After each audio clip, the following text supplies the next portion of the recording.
Segala puji bagi Allah, kami memujinya, meminta pertolongannya dan memohon ampunannya. Kami berlindung kepadanya dari kejahatan diri kami dan keburukan perbuatan kami. Barang siapa Allah beri petunjuk, tidak ada yang dapat menyesatkannya, dan barang siapa yang tersesat maka tidak ada yang dapat memberinya petunjuk. Aku bersaksi bahwa tidak ada ilah yang berhak disembah kecuali Allah semata. Tidak ada sekutu baginya, dan aku bersaksi bahwa Nabi Muhammad adalah hamba dan Rasulnya. Semoga salawat dan salam senantiasa tercurahkan kepadanya, juga kepada keluarga dan para sahabatnya. Selanjutnya bertakwalah kepada Allah, wahai hamba Allah sekalian, dengan sebenar-benar takwa. Takwa adalah cahaya hati yang dengannya hati menjadi baik dan selamat. Kaum muslimin sekalian, Allah memilih agama yang dengan agama tersebut para hamba beribadah kepada Allah. Allah juga mengutus para rasul untuk menjelaskan perkara agama tersebut. Para ulama sepakat bahwa menjaga agama adalah pokok paling inti dari 5 perkara utama yang wajib dijaga. Maka menjaga agama lebih didahulukan dari menjaga jiwa, akal, kehormatan dan harta. Penjagaan agama pada umat-umat terdahulu dibebankan kepada para nabi dan pengikut mereka. Allah Ta'ala berfirman, sesungguhnya kami telah menurunkan kitab Taurat, di dalamnya ada petunjuk dan cahaya, yang dengan kitab itu diputuskan perkara orang-orang Yahudi oleh nabi-nabi yang berserah diri kepada Allah, oleh orang-orang alim mereka dan pendeta-pendeta mereka, disebabkan mereka diperintahkan menjaga kitab-kitab Allah dan mereka menjadi saksi terhadapnya. Setelah mereka tiada, agama mereka diganti dan diubah. Adapun umat ini, maka sesungguhnya Allah telah berjanji untuk menjaga pokok agamanya. Allah berfirman, sesungguhnya kamilah yang menurunkan Al-Quran dan sesungguhnya kami benar-benar menjaganya. Ayat ini mengandung makna bahwa Allah menjaga teks Al-Quran dan maknanya juga menjaga sunnah yang menjelaskannya sampai hari kiamat. Allah memilih hamba-hambanya yang paling mulia untuk menjaga agama yang telah dijamin agar terjaga selamanya. Allah memuliakan mereka dengan hal tersebut dan menjadikan tugas mereka menjaga agama adalah kemuliaan terbesar mereka dan keistimewaan yang paling khusus. Allah memilih malaikat Jibril sebagai perantara antara Allah dan para rasulnya. Jibril menghafal apa yang diwahyukan kepadanya oleh Tuhannya. Kemudian ia turun kepada Nabi kita Muhammad sallallahu alaihi wasallam. Jibril selalu mengajar Nabi kita Al-Quran sekali dalam setahun, dan pada tahun wafatnya beliau mengajarkannya 2 kali. Dan ia pun menyampaikannya dengan sangat optimal dan sempurna. Allah Ta'ala berfirman, dan sesungguhnya Al-Quran ini benar-benar diturunkan oleh Tuhan semesta alam. Dia dibawa turun oleh Ruhul Amin ke dalam hatimu agar kamu menjadi salah seorang di antara orang-orang yang memberi peringatan. Malaikat yang lain juga mempunyai andil besar dalam menjaga agama ini. Di antara mereka ada yang bertugas menjaga langit untuk menjaga kabar wahyu dari para setan pencuri kabar. Di antara mereka ada yang ikut turun bersama ayat-ayat mulia. Dan di antara mereka ada yang ikut berperang bersama kaum muslimin pada perang Badar dan perang-perang lainnya untuk menjaga agama ini. Para nabi telah melaksanakan tugas mereka menjaga agama ini sesuai perintah Allah. Mereka melewati berbagai kesulitan yang tidak mampu dilalui oleh siapapun selain mereka. Di antara mereka ada yang disakiti, ada yang diusir dari negaranya, ada yang tidak satupun meresponnya. Bahkan ada pula yang dibunuh. Allah Ta'ala berfirman, maka bersabarlah kamu seperti orang-orang yang mempunyai keteguhan hati dari para rasul. Nabi kita Muhammad sallallahu alaihi wasallam dahulu sangat antusias untuk menghafal apa yang diwahyukan kepadanya. Beliau kadang tergesa-gesa mengulanginya sebelum Jibril selesai membacakan wahyu yang disampaikan kepadanya karena beliau takut lupa. Maka Allah kemudian menjamin untuk memudahkan beliau menghafalkannya. Janganlah kamu gerakkan lidahmu untuk membaca Al-Quran karena hendak cepat-cepat menguasainya. Sungguhnya tugas kamilah mengumpulkannya di dadamu dan membuatmu pandai membacanya. Apabila kami telah selesai membacakannya, maka ikutilah bacaannya. Kemudian sungguhnya atas kamilah yang akan menjelaskannya. Nabi SAW mendapati banyak sekali gangguan ketika beliau menjaga agama ini dan menyampaikannya kepada umatnya. Beliau dituduh berdusta dan melakukan praktek perdukungan. Dicela akalnya dan kehormatannya, beliau diusir dari negerinya, disihir. Para musuh bersatu menyerangnya, beliau diperangi oleh kaumnya sendiri, kepala beliau dilukai, gigi geraham beliau pernah dipatah, bahkan banyak sahabat beliau yang dibunuh di hadapannya. Dahulu Nabi sallallahu alaihi wasallam juga menyuruh para sahabatnya untuk menghafal Al-Quran dan menjaganya. Bahkan mengizinkan bagi mereka menulisnya dan menulis hadis-hadisnya. Nabi sallallahu alaihi wasallam juga menyuruh mereka mengajarkan agama ini dengan sabdanya, sampaikanlah dariku meskipun satu ayat. Hadis riwayat Bukhari. Maka para sahabat sangat antusias dalam menjaga agama ini yang tidak mungkin disamai oleh siapapun setelah mereka. Mereka menuliskan Al-Quran di atas kulit-kulit binatang, tulang-tulang dan batu-batu.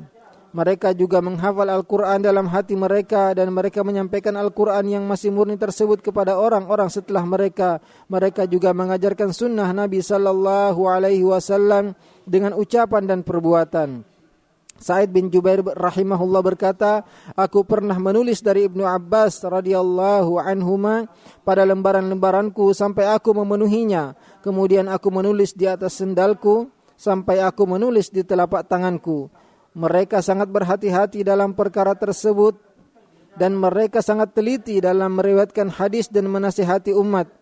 Syekhul Islam rahimahullah berkata, semua kebaikan yang ada pada kaum muslimin pada saat ini sampai hari kiamat, dari keimanan, Islam, Al-Quran, ilmu pengetahuan dan segala bentuk ibadah, bahkan masuknya mereka ke dalam surga dan selamatnya mereka dari neraka, adalah karena berkah apa yang dilakukan oleh para sahabat yang menyampaikan agama ini.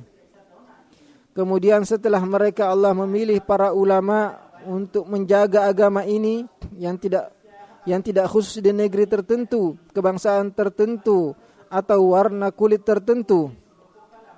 Karena di antara mereka ada yang masih muda dan ada yang sudah tua, ada yang miskin dan ada yang kaya, juga ada yang terpandang bahkan ada yang tidak dianggap, ada yang sempurna, ada yang cacat, ada yang buta, ada yang pincang, dan ada yang bisu. Mereka berpencar di negeri-negeri dan menyatukan mereka adalah mereka semua mengajarkan agama ini dan menjaganya.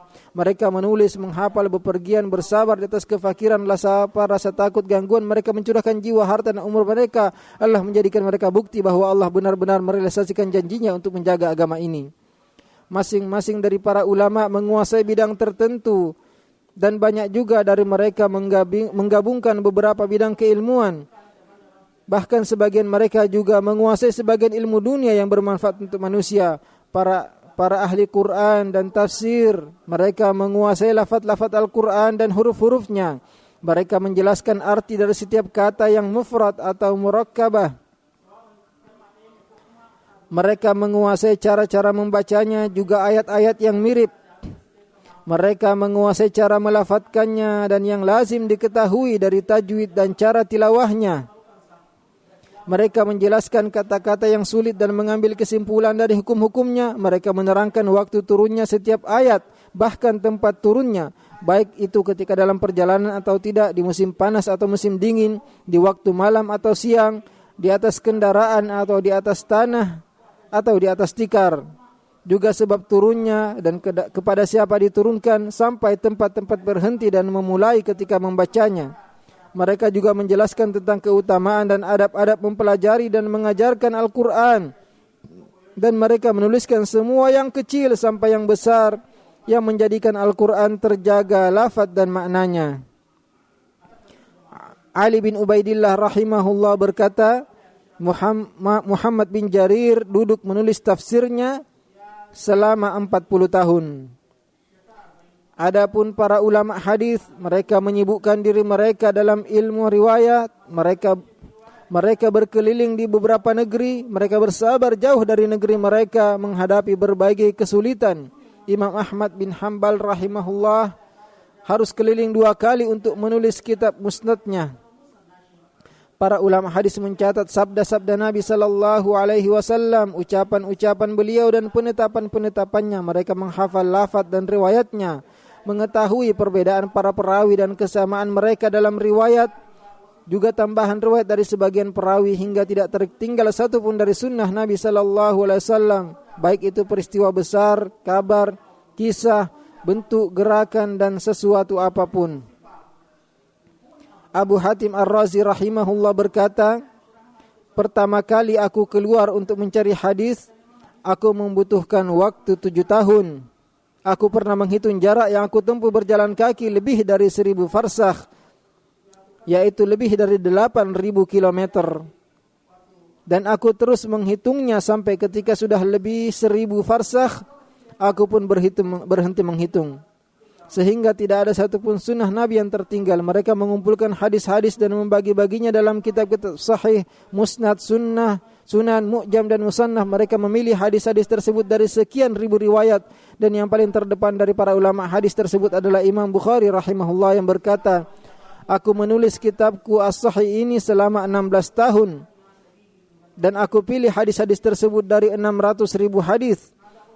Dan aku jadikan kitab tersebut hujjah antara Allah dan hambanya. Imam Nawawi rahimahullah berkata, para ulama sepakat bahwa kitab yang paling sahih setelah Al-Quran adalah 2 kitab sahih Bukhari dan Muslim, dan mereka semua sepakat menerimanya. Para ulama ahli hadis menjelaskan makna-makna hadis tersebut. Mereka berbicara tentang keadaan para rawi, menjelaskan tingkatan-tingkatan mereka, memecahkan berbagai permasalahan dan yang belum dijelaskan. Mereka menjelaskan tentang kesalahan tulisan atau perubahannya. Mereka adalah para penjaga-penjaga sunnah yang menyingkirkan darinya pemalsuan dan perubahan.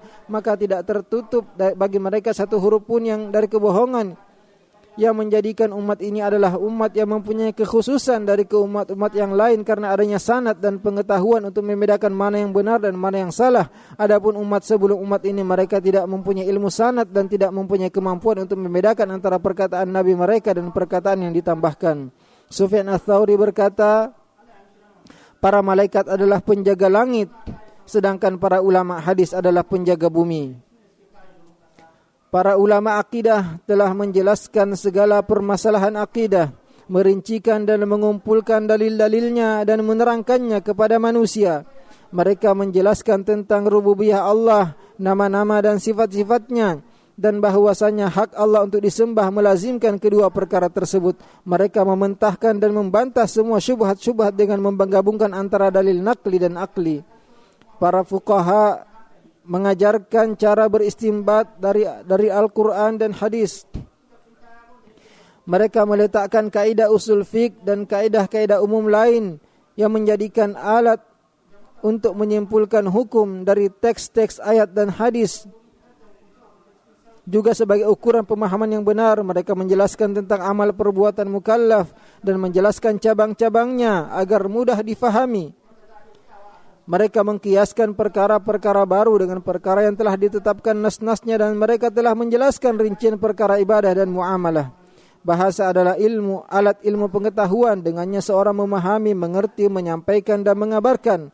Maka para ulama menjadikan wahyu adalah sumbernya yang pertama. Kemudian mereka memeriksa lafal-lafal bahasa dari lisan orang Arab. Kemudian mereka mengumpulkannya, menyusunnya dan menjelaskan arti dan memudahkannya untuk difahami. Mereka menjelaskan yang salah dan yang benar. Mereka juga meletakkan kaidah-kaidah i'rab, meluruskan lisan dan menjaga bahasa Arab. Maka dengannya dapat diketahui bahasa sastra dan ukuran kefasihannya. Sejarah adalah catatan kehidupan. Sejarah adalah catatan kehidupan, petunjuk kepada sunnatullah pada ciptaannya. Dan catatan sejarah termulia adalah catatan sirah Nabi kita Muhammad sallallahu alaihi wasallam.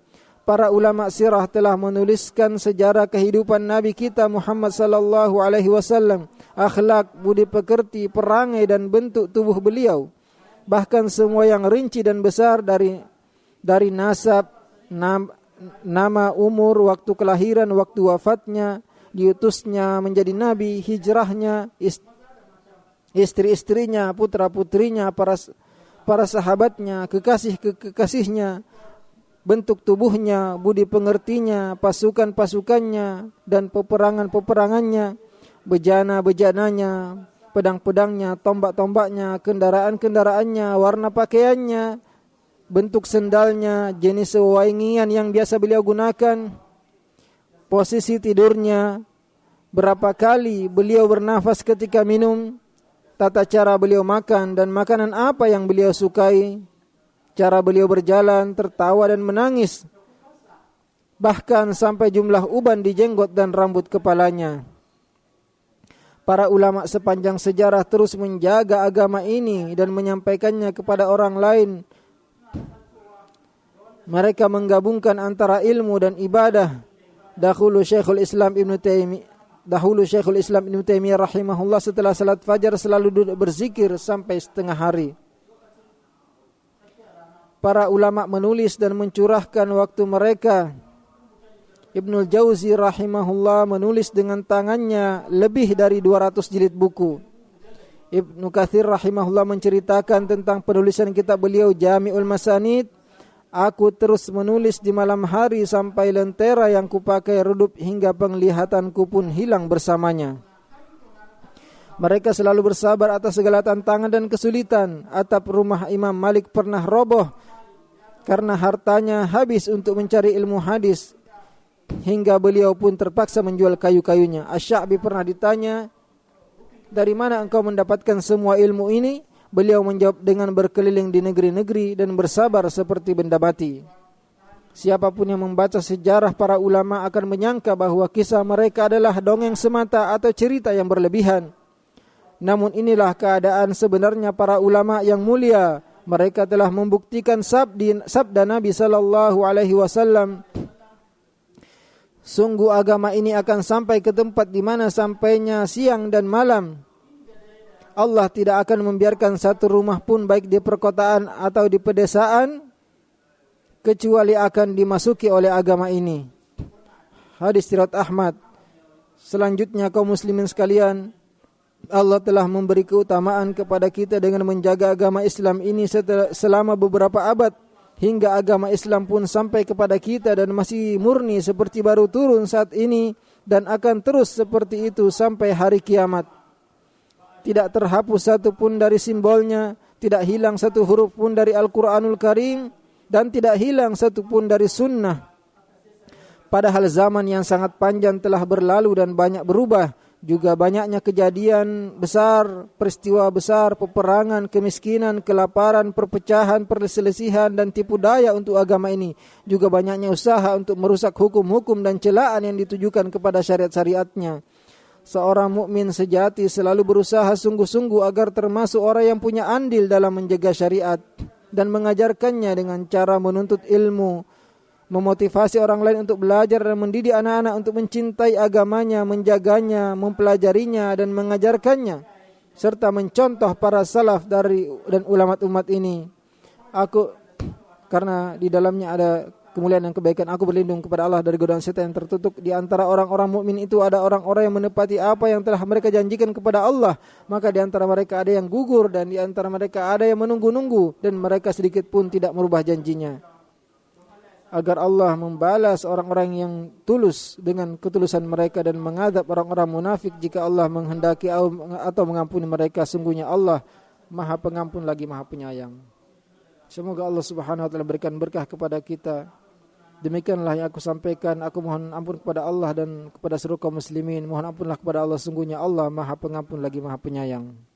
Segala puji bagi Allah atas kebaikannya, rasa syukur terpanjatkan kepadanya atas segala taufik dan karunia-Nya. Aku bersaksi bahwa tidak ada ilah yang berhak disembah kecuali Allah semata, tidak ada sekutu baginya sebagai bentuk pengagungan kepadanya. Dan aku bersaksi bahwa Nabi kita Muhammad adalah hamba dan Rasul-Nya. Semoga salawat dan salam senantiasa tercurahkan kepadanya, juga kepada seluruh keluarga dan para sahabatnya. Kaum muslimin sekalian, wajib bagi para hamba untuk bersyukur kepada Allah yang telah menjaga agama Islam untuk mereka dan memberi mereka petunjuk mengikutinya. Karena padanya ada kebahagiaan mereka di dunia dan di akhirat. Menghormati para ulama adalah termasuk bentuk pengagungan kepada Allah dan kepada agama. Mereka lah yang membawakan kepada kita warisan Nabi. Allah mengangkat kedudukan mereka dengan firman-Nya. Allah meninggikan orang-orang yang beriman di antara kalian dan orang-orang yang diberi ilmu pengetahuan beberapa derajat. Imam Abu Hanifah dan Imam Syafi'i rahimahumallah berkata, jika para ulama bukanlah wali-wali Allah, maka berarti Allah tidak punya wali. Aqidah Ahlus Sunnah wal Jamaah terhadap para ulama adalah sebagaimana yang diucapkan oleh Imam At-Tahawi rahimahullah dengan ucapannya, para ulama salaf terdahulu dan para pengikut mereka juga orang-orang yang datang setelah mereka dari para ahli hadis dan athar, juga ahli fikih dan nazar. Tidak boleh disebutkan tentang mereka kecuali kebaikan, Dan barang siapa yang menggunjing mereka berarti dia telah keluar dari jalan yang benar. Ketahuilah sungguhnya Allah merintahkan kalian mengucapkan salat dan salam kepada Nabi. Allah berfirman dalam Al-Quran, sungguhnya Allah dan malaikatnya bersalat kepada Nabi. Wahai orang-orang yang beriman, ucapkanlah salat dan salam kepadanya. Ya Allah, curahkan salat dan salam kepada Nabi kita Muhammad. Ridailah seluruh khulafa ar-rasyidin yang memutuskan dengan kebenaran dan memimpin dengan keadilan, Abu Bakar, Uthman, Umar dan Ali dan seluruh sahabat yang lain, dan juga kepada kami dengan karuniamu dan kemurahanmu, wahai Zat yang Maha Pemurah. Ya Allah, muliakan Islam dan kaum muslimin, hinakanlah kesyirikan dan orang-orang musyrik. Ya Allah, hancurkanlah musuh-musuh agama, jadikanlah negeri ini negeri yang aman, tentram, dan seluruh negeri kaum muslimin. Ya Allah, perbaikilah keadaan kaum muslimin di segala tempat. Ya Allah, Engkau ilah yang tidak disembah dan kamilah orang yang lemah. Turunkanlah hujan, janganlah Engkau jadikan kami orang yang putus asa. Ya Allah, turunkanlah hujan, ya Allah, turunkanlah hujan, ya Allah. Ya Allah, turunkanlah hujan, ya Allah. Ya Allah, kami mendolimi diri kami jika Engkau tidak mengampuni kami dan mengasihi kami, sungguh kami termasuk orang merugi. Ya Allah, beri taufik kepada pemimpin kami dan putra mahkota, kepada ahli yang Engkau cintai dan Engkau ridha. Bimbinglah dia untuk kebaikan dan ketakwaan, jadikanlah dia orang bermanfaat untuk Islam dan kaum muslimin. Kami memohon kebaikan di dunia dan kebaikan di akhirat. Juga lindungilah kami dari neraka. Hamba Allah sekalian, sungguhnya Allah menyuruh berbuat adil dan baik, berbuat kebaikan dan memberi kepada keluarga, kerabat, dan melarang dari perbuatan keji dan mungkar dan kezaliman. Allah mengasihkan kalian Ingatlah kepada Allah agar Allah ingat kepada kalian. Bersyukurlah atas nikmat-nikmatnya agar Allah tambahkan. Dan berzikir kepada Allah itu lebih besar. Dan Allah mengetahui apa yang kalian kerjakan.